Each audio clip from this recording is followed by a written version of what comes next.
What up, doe? Welcome back. This is another episode of the Gangsta Rap Odyssey, and today we're going to be checking out Eazy-E. It's on Dre 187M Killa. If you're checking out the YouTube video right now, I'm holding up the CD. It's just a classic, of course. If you had it back in the day, you know. Some of you guys even had the cassette.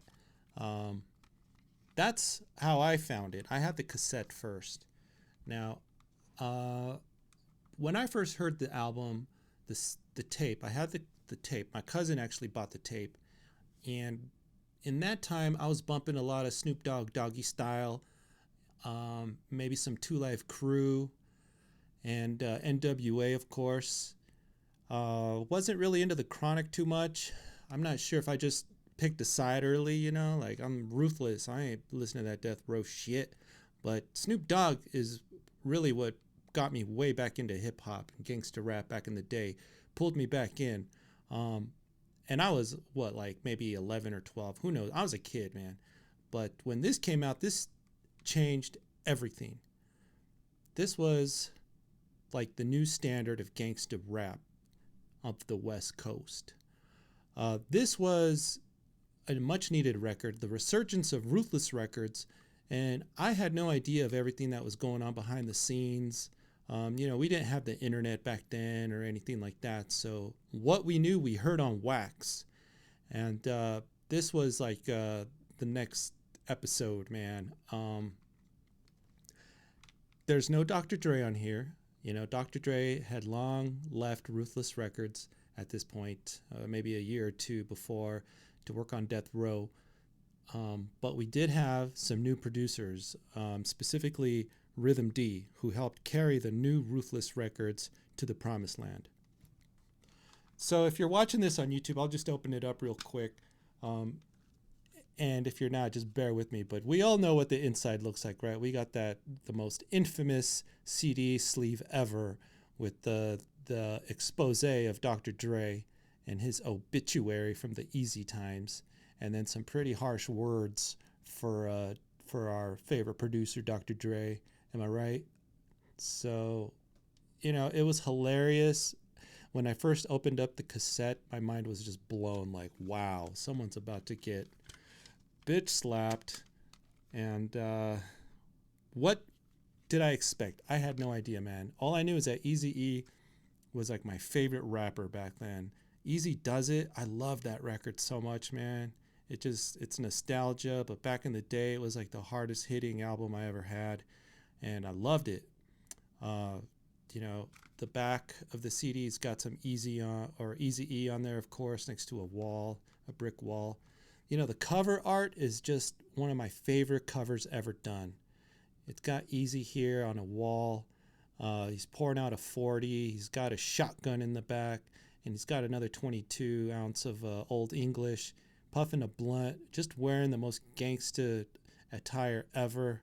And I loved it, man. All this red, menacing red color. It was so dope. Just so dope. So, now that we got the graphics out of the way, what was it like when this came out, man? Let's talk about the music. So, in 1993, Death Row was pretty much in control, man. They were the boss. They had hit after hit, man. Dr. Dre, The Chronic, Snoop Dogg, Doggy Style. Nobody was fucking with them. Ruthless Records, I don't know if they were on the ropes, but they were looked at like Luke and Tim Dog almost. They just took a big diss, and they had not responded. Not really. This was the response, though. This was the response.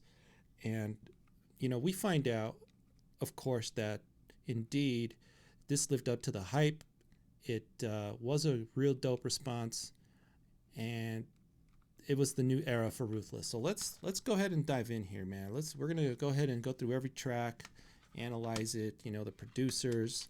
We got the producers actually listed in the credits. It's awesome because we don't get that hardly these days. But let's run through it, man. We'll give our thoughts. Let's pull up good old Eazy-E on Spotify here and look at these plays, man. I love looking at the play count Obviously, real motherfucking G's with over 200 million plays.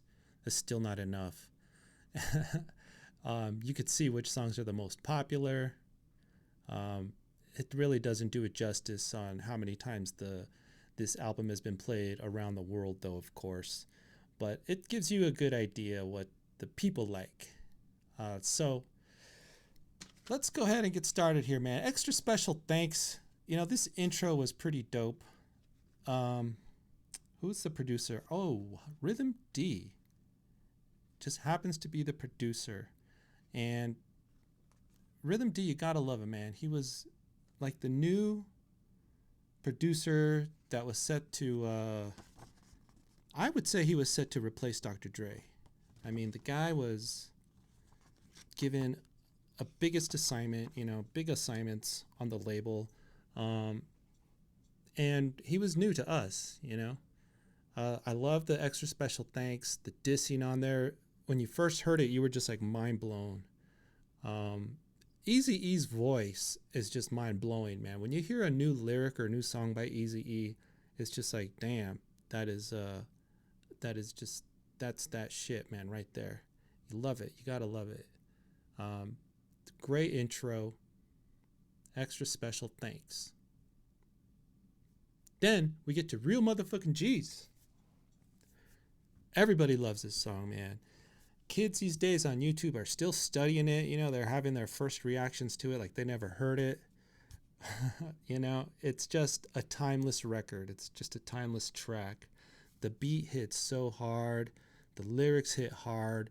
We got what were new hitters on Ruthless record, BG Knockout and Gangsta Dresta, and they sound like pros, man. Like they've been doing this. So Eazy-E always had that eye or that ear for talent. Obviously look at the roster that he built on his label with Above the Law, Bone Thugs and Harmony, Cocaine, NWA, of course. Eazy-E knew talent when he heard it. So he got BG Knockout and Dresta. I'm not really sure how they exactly met, but they have the video on here, or they have the video up for this on YouTube, and the video was probably played on TV many times. It's real motherfucking G's, man. It is literally what people may think is the best diss track ever.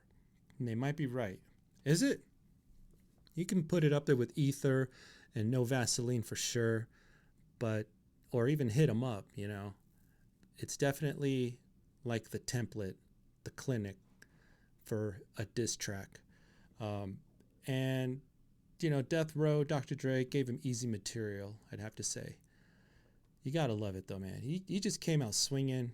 BG Knockout comes in, just a young guy, man, and just vicious, And these guys are just so believable that they're gangstas. Gangstas first, rappers second.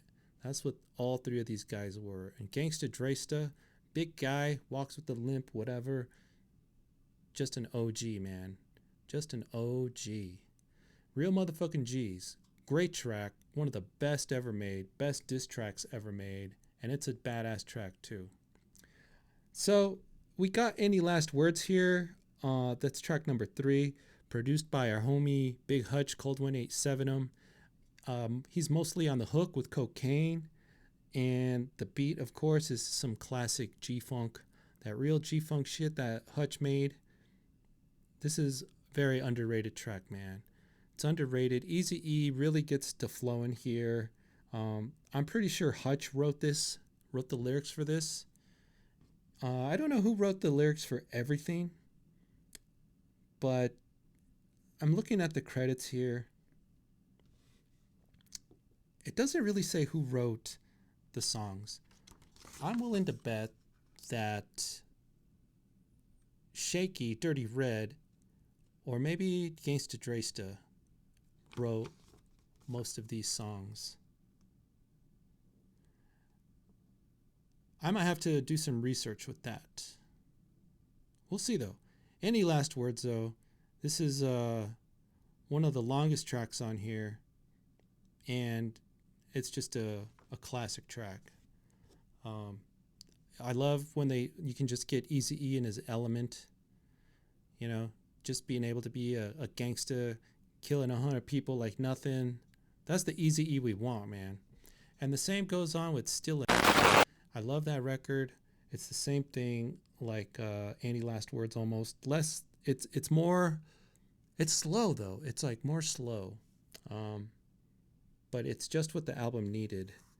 You know, it's the bridge, but at the same time it's so gangsta. It's just so gangsta. Another underrated track. It's really pretty underrated. Um, when people say or talk about their favorite Eazy-E songs, this one rarely hits that list. But I love the track. This is just produced by DJ Yella. And Yella and Eazy, what a combination, man. I don't think I'm all this or that, but I'm all, you know, Eazy-E. You gotta love it, man. Eazy-E picked up rapping like a natural. And then we got Gimme That Nut, another track by Yella. You know, Yella, underrated as a producer. Back when he was producing and really trying to make music, he made some classics. All on Ruthless, of course. But Gimme That Nut is just one of them, man. It's one of the more popular songs that I can see. I mean, never mind Spotify, the Spotify numbers, but as a kid, you know, it wasn't just my inner circle that bumped this song, but you could hear like girls loved this song for some reason. You know, girls just loved this song. It was just a fun song, a party song, whatever. It's just Eazy-E, you know, doing what he does, man. Eazy always loved making songs about fucking bitches, and this is no different. Give Me That Nut. It's a classic, just a classic fucking song. I mean, you could summarize this whole revisit by calling it Everything Classic, really. And then we got the second diss here, It's On. You know, bow wow wow, yippee yo, yippee yay, suck on these nuts. You gotta love it, man. Rhythm D on the production, the dog catcher, and Rhythm D. Who's the dog catcher? I don't even know. Is that just Eazy-E calling himself the dog catcher? It must be. It's pretty hilarious though. Went to the cover to give Snoop Doggy Dogg a bone, motherfucker. Some people like this diss track better than Real Motherfucking G's. You know? It's that good. It's that good. Perfect for the EP. This is the Easy EP, as he calls it. And it's just badass. Then we get to the end here. We got Boys in the Hood, the G Mix. Again, man. Again.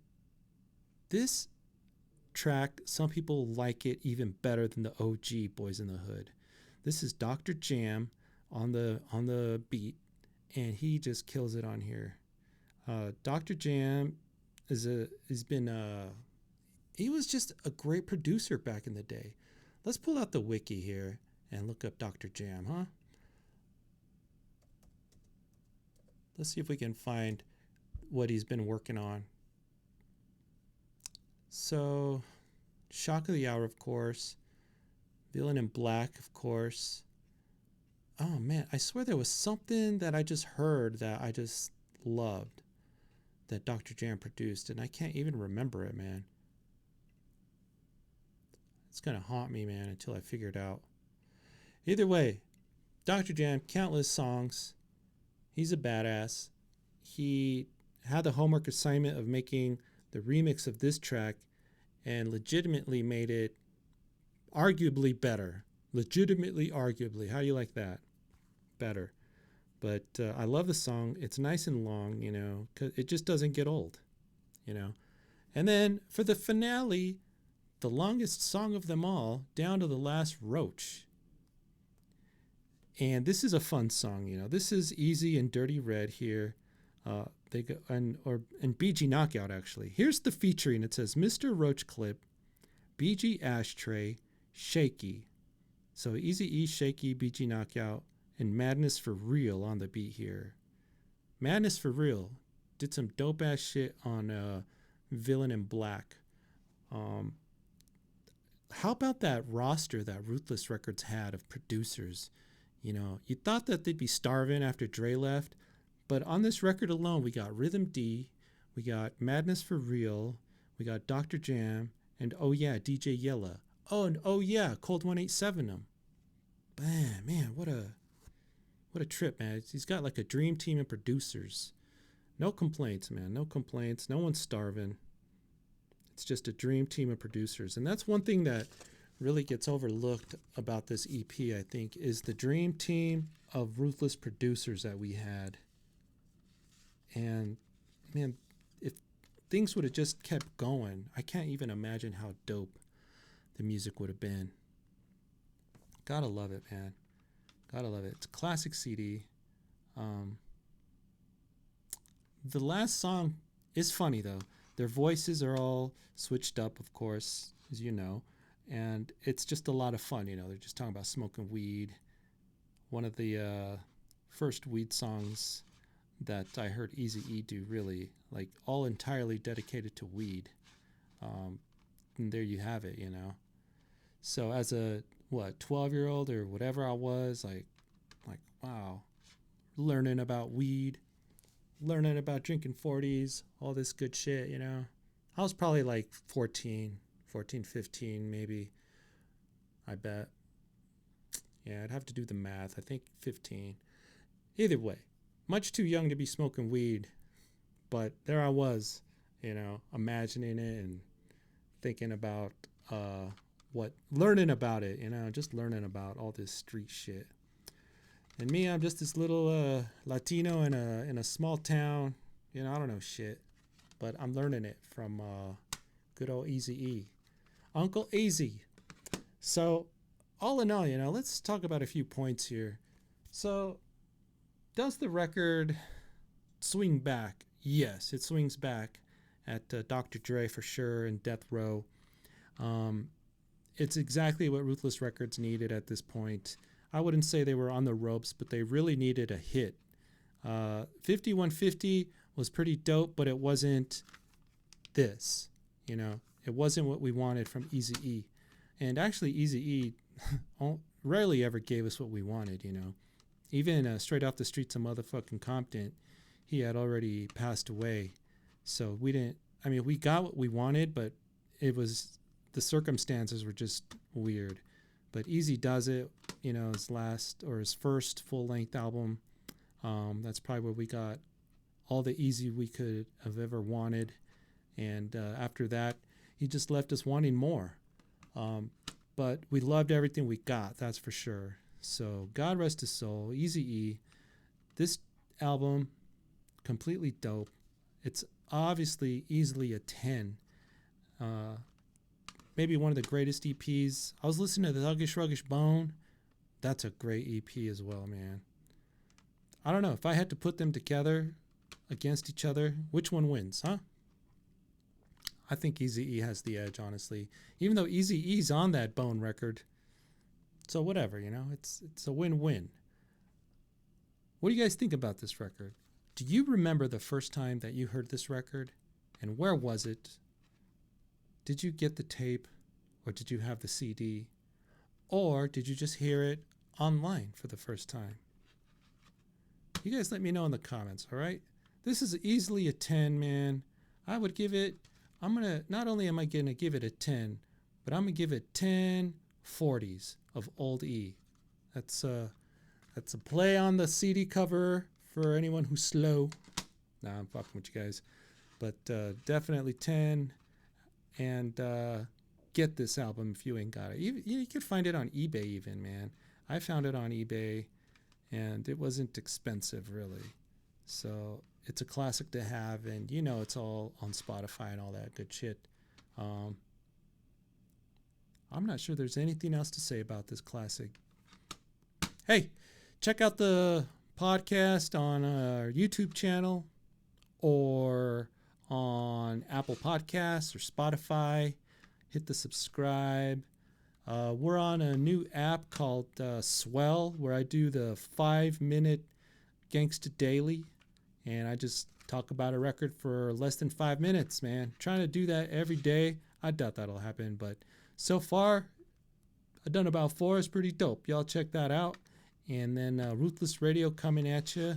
You can now check us out on Stationhead. It's an app. You can get it on your iPhone or your Android.